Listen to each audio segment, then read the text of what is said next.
The Wily Woodchucks, a true story about Wanda Gåg, her family, and friends. We'll find out who all these people are when we look at illustrations from the book. First, let's look at 8 photographs that give some clues. Wanda Gåg and Earl Humphreys worked in New York City, but they wanted to spend summer months in the country. They bought a farm in New Jersey that was only 2 hours by train back into the city. Wanda called the farm All Creation, because she said whoever came there was inspired to create art, to draw, to write poetry, to paint, even to sew.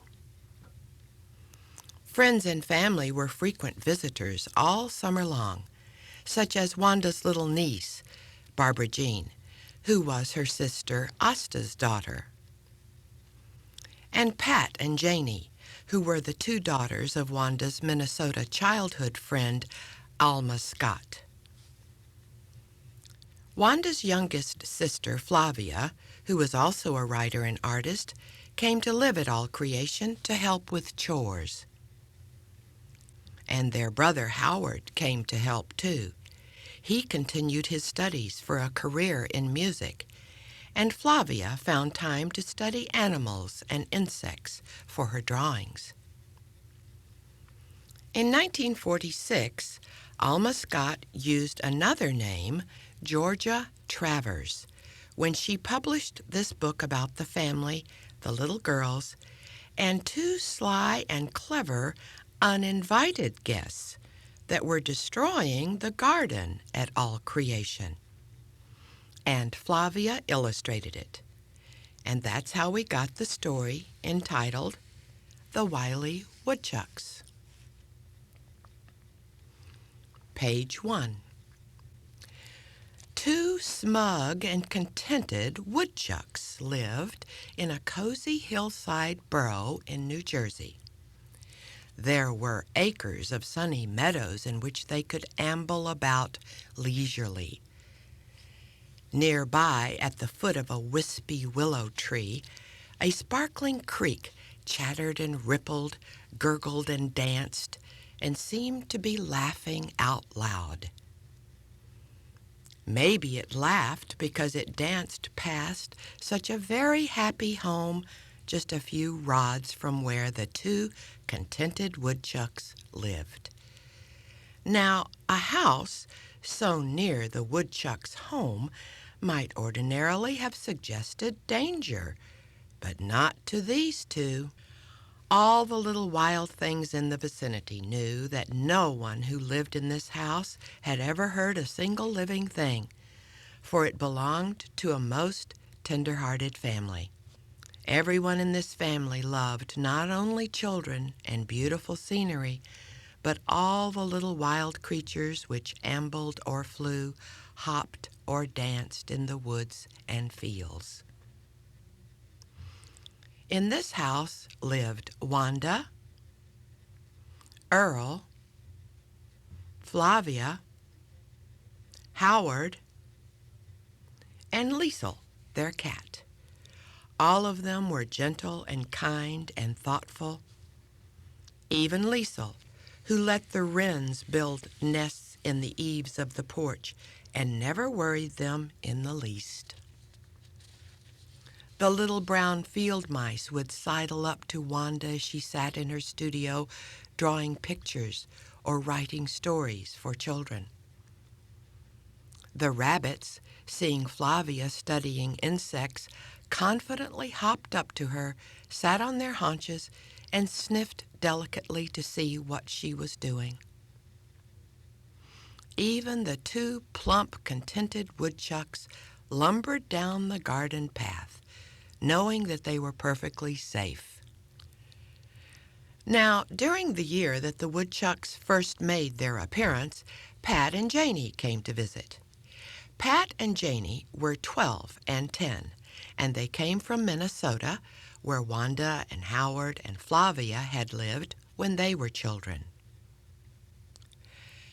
The girls simply shrieked with glee at the woodchucks as they had never seen woodchucks before. They named one of them Charles and the other one Pudgy. But alas, it did not take long to discover what made these two so chubby and round and hugeous. For Pudgy and Charles, not content with clover patches and meadow grass, liked to crawl through the garden fence and eat the fresh green vegetables, acting as though the garden were their very own.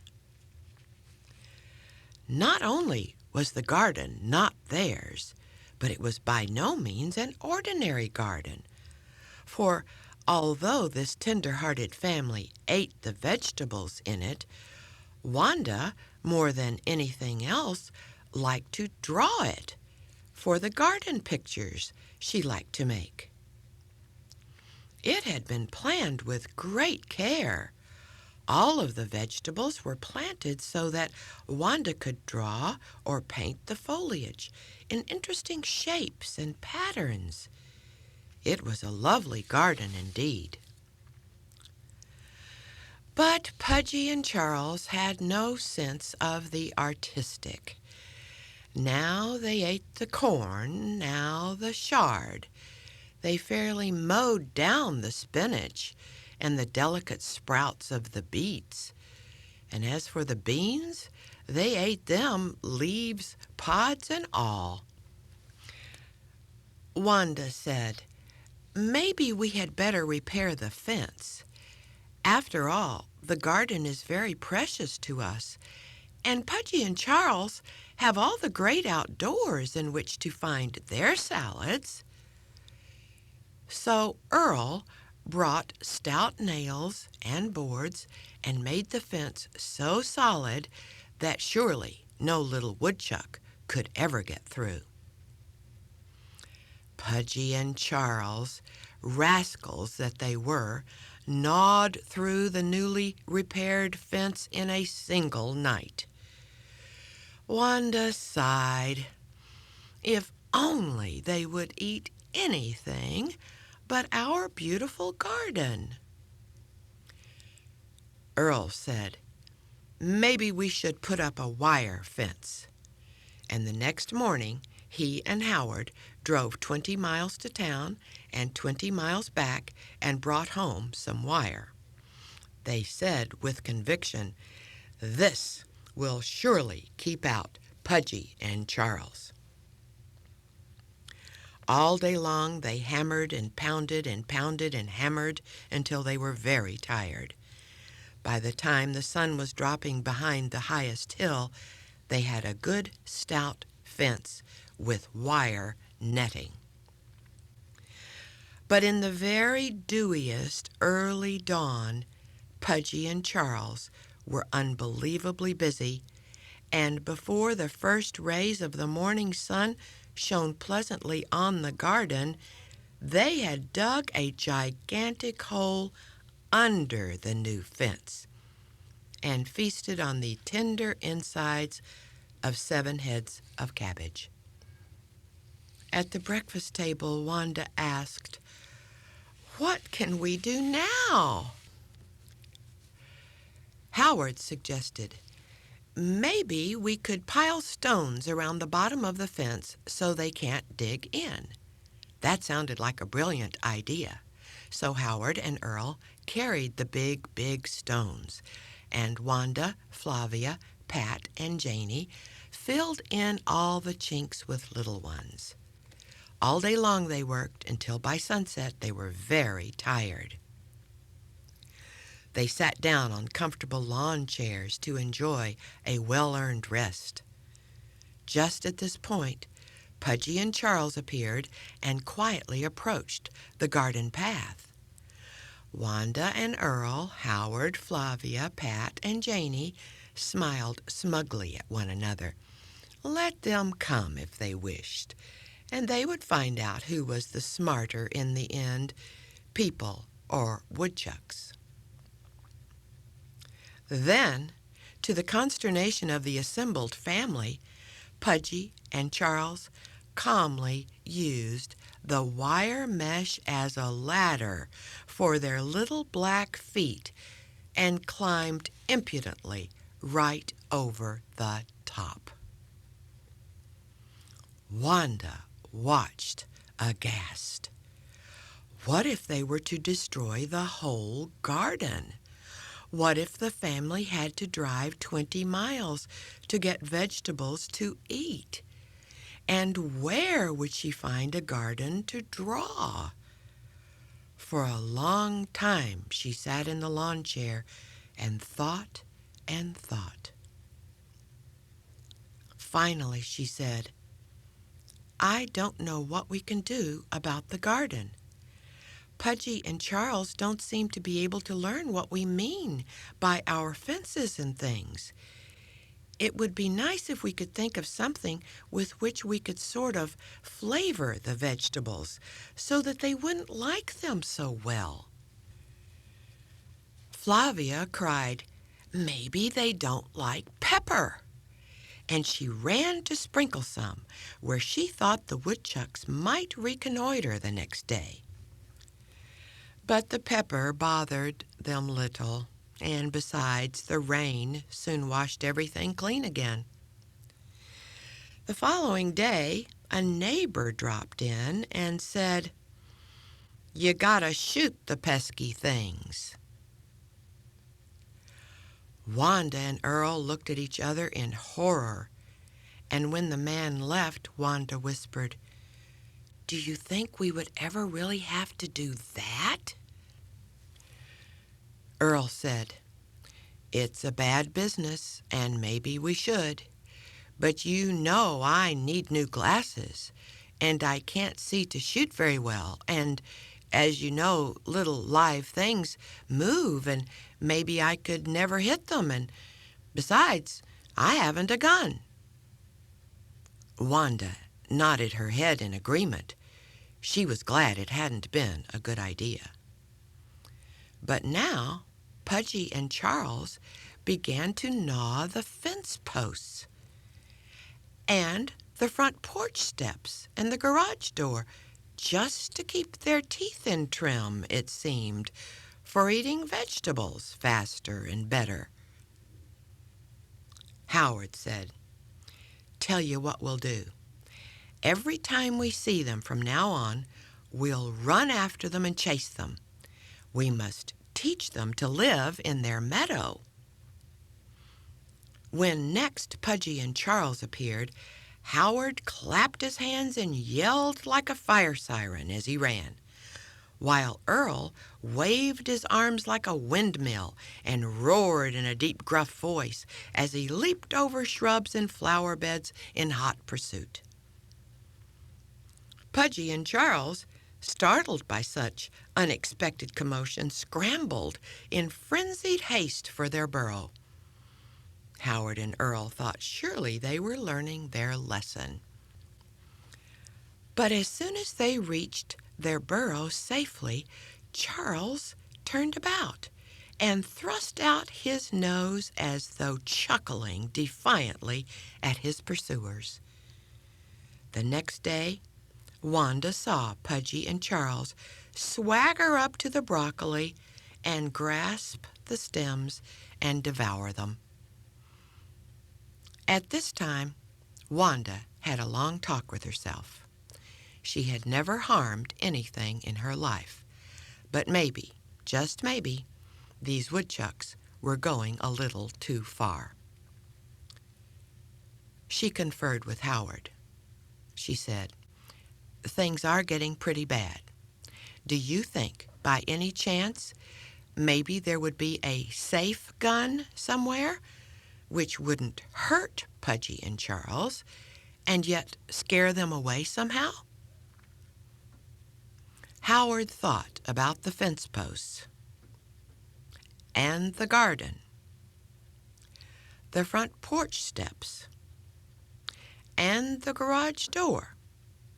He said, trying to be firm, "Perhaps I could borrow a gun." Wanda was quite overcome by this talk of guns, so she said, "Well, Howard, maybe you misunderstood me a little. We mustn't do anything at all while Pat and Janie are here. They simply love the Woodchucks, and to do anything now would be unthinkable." Howard looked very much relieved, if the truth must be told, and he said, "You are right, Wanda, definitely. There is plenty of time at some later date if things should really get bad." And so Pudgy and Charles swashbuckled through the garden in freedom and safety as before. At last there came a day when Pat and Janie had to go back to Minnesota.